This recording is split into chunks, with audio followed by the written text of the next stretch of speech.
আসসালামু আলাইকুম। এখানে মুরগি রান্নার প্রস্তুতি চলছে। তো আমি কড়াইতে বেশ খানিক তেল, পেঁয়াজ ভালো করে ভেজে নিচ্ছি। এরপর যখন হয়ে আসবে তখন মশলাগুলো আদা, রসুন, হলুদ, মরিচ, লবণ, জিরা, ধনিয়ার গুঁড়ো, গরম মশলার গুঁড়ো দিয়ে দিলাম। এখন ভালো করে কষানো হলে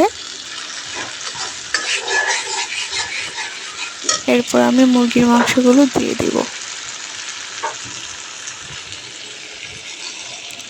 যখন ভিতর মশলা থেকে তেল ছাড়বে তখন মশলাটা হয়ে যাবে। এখন মুরগির মাংসগুলো দিয়ে ভালো করে নেড়ে চেড়ে নিচ্ছি। Thanks for today.